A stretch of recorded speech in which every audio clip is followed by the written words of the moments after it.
କବିକୁଳ ମୌଳି ସୁନନ୍ଦନ ବନ୍ଦ୍ୟା ଭୁବନ ବିଘୋଷିତ କୀର୍ତ୍ତି ଅନିନ୍ଦ୍ୟା।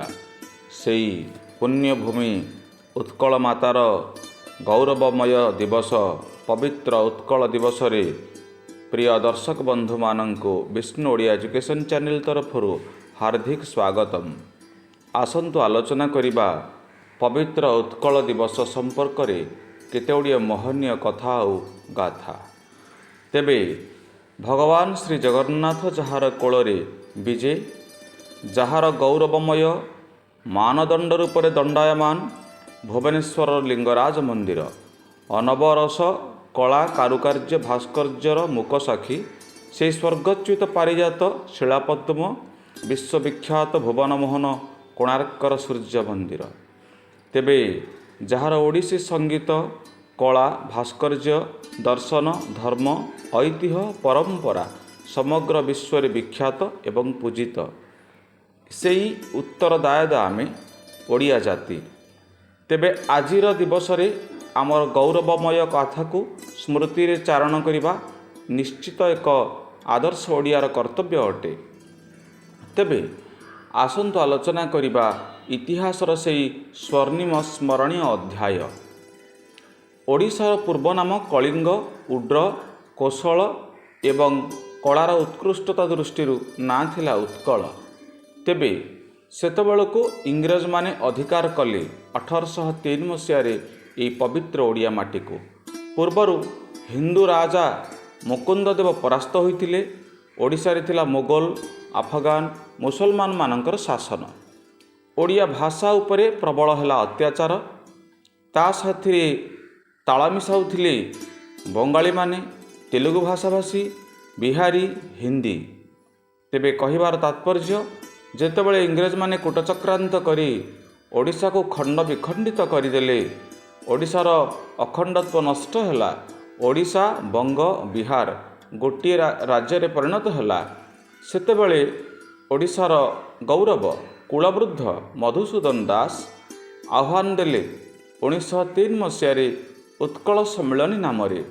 ପ୍ରିୟ ଦର୍ଶକ ବନ୍ଧୁ, ଆପଣମାନେ ଜାଣନ୍ତି ମଧୁବାବୁ ହେଉଛନ୍ତି ଓଡ଼ିଶାର ପ୍ରଥମ ଓଡ଼ିଆ ଓକିଲ, ଓଡ଼ିଆ ଇଂରାଜୀ MA, ପ୍ରଥମ ଓଡ଼ିଆ ବିଦେଶ ଯାତ୍ରୀ ମଧ୍ୟ। ସବୁଠୁ ଗୌରବ କଥା ହେଲା ଉତ୍କଳ ଟ୍ୟାନେରୀ ନାମରେ ପ୍ରଥମେ ଓଡ଼ିଶାରେ ଶିଳ୍ପ ପ୍ରତିଷ୍ଠାନ କରିଥିବା ଓଡ଼ିଆ ଲୋକ ମଧ୍ୟ ମଧୁବାବୁ। ଆଉ ବିଦେଶୀ ଶାସନ କବଳରୁ ଭଗବାନ ଶ୍ରୀ ଜଗନ୍ନାଥଙ୍କ ପ୍ରଶାସନ ବିଭାଗ ମଧ୍ୟ ମୁକ୍ତ କରି ସୁପ୍ରିମକୋର୍ଟରେ ଲଢ଼ି ଶ୍ରୀ ଜଗନ୍ନାଥଙ୍କର ସ୍ୱତନ୍ତ୍ର ପ୍ରଶାସନ ବିଭାଗ ପ୍ରତିଷ୍ଠା କରାଇଥିଲେ ଏଇ ମଧୁବାବୁ।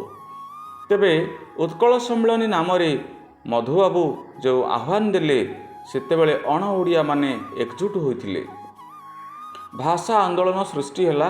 ଏହାର କର୍ଣ୍ଣଧାର ଥିଲେ ବ୍ୟାସକବି ସରସ୍ୱତୀ ଫକୀରମୋହନ ସେନାପତି, ଯାହାଙ୍କୁ ଆପଣ ଓଡ଼ିଆ କଥା ସମ୍ରାଟ ଭାବରେ ଜାଣନ୍ତି। ରଙ୍ଗାଜୀବ ଗଙ୍ଗାଧର ମେହେର, ପଣ୍ଡିତ ଗୋପବନ୍ଧୁ ଦାସ, ନୀଳକଣ୍ଠ ଦାସ, ଗୋଦାବରୀଶ ମିଶ୍ର, ରାଜା କୃଷ୍ଣଚନ୍ଦ୍ର ଗଜପତି ଏଭଳି ଅନେକ ଯୋଗଜନ୍ମା ବୀର ପୁରୁଷମାନଙ୍କର, ଆପଣଙ୍କର କବିବର ରାଧାନାଥ ରାୟ ଆଦି ବିଶିଷ୍ଟ ସାରସ୍ୱତ ସାଧକମାନଙ୍କର ସହାୟତାରେ ଆମର ସଫଳତା ଲାଭ କଲେ 1936 ମସିହା ଏପ୍ରିଲ 1 ତାରିଖରେ। ମଧୁବାବୁ ଲର୍ଡ଼ କର୍ଜନଙ୍କ ପାଖରେ ଦାବିପତ୍ର ରଖିଥିଲେ ସ୍ୱତନ୍ତ୍ର ଉତ୍କଳ ପ୍ରଦେଶ ପାଇଁ। ଉଡ୍ରକଙ୍କ ପାଖରେ ମଧ୍ୟ ଏହା ସମ୍ପର୍କରେ ଗଭୀର ଆଲୋଚନା କରିଥିଲେ। ସମସ୍ତଙ୍କ ସହଯୋଗରେ 1936 ଏପ୍ରିଲ 1ରେ ଓଡ଼ିଆ ଜାତି ତା'ର ସ୍ୱତନ୍ତ୍ରତାକୁ ସ୍ୱାଧୀନତା ରୂପରେ ହାସଲ କଲା। 1912 ମସିହାରେ ଯଦିଓ ଏହା ବଙ୍ଗଠାରୁ ବିଚ୍ଛିନ୍ନ ହୋଇଥିଲା, କିନ୍ତୁ ବିହାର ଓଡ଼ିଶା ଗୋଟିଏ ରୂପରେ ଥିଲା। ସେତେବେଳକୁ କାଉନସିଲର ସଭ୍ୟ ଭାବରେ ଥାନ୍ତି ଭାଗବତ ପ୍ରସାଦ, ମାନେ ଆମ କାନ୍ତକବି ଲକ୍ଷ୍ମୀକାନ୍ତଙ୍କର ପିତା, ଏବଂ ଗୋଦାବରୀଶ ମିଶ୍ର, ସେ ଥିଲେ ଶିକ୍ଷାମନ୍ତ୍ରୀ ଏବଂ ଅର୍ଥମନ୍ତ୍ରୀ ମଧ୍ୟ।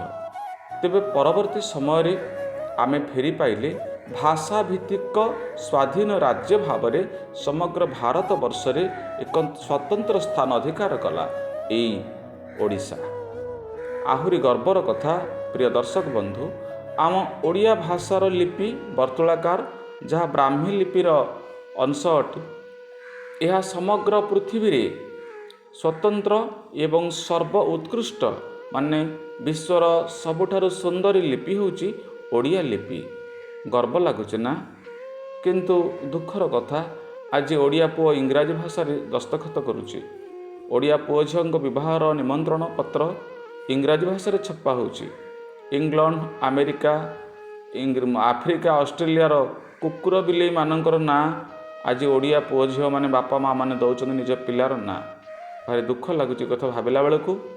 ତେବେ ଆମ ଓଡ଼ିଆ ଜାତିର ମୁକୁଟମଣି ସମଗ୍ର ବିଶ୍ୱ ବନ୍ଦିତ ଭଗବାନ ଶ୍ରୀ ଜଗନ୍ନାଥଙ୍କର ପାଦ ତଳେ ସର୍ବଦା ପ୍ରଣାମ ନମନ କରୁଥିବା ଏବଂ ଓଡ଼ିଆ ବୋଲି ଗର୍ବ କରୁଥିବା ଓଡ଼ିଶାର ଆଦର୍ଶକୁ ଆମେ ଅକ୍ଷୁର୍ଣ୍ଣ ରଖିବା, ଏହି ମର୍ମରେ ସମସ୍ତଙ୍କୁ ଧନ୍ୟବାଦ ଦେଇ ପବିତ୍ର ଉତ୍କଳ ଦିବସର ଶୁଭ ଅଭିନନ୍ଦନ ଜ୍ଞାପନ କରୁଛି।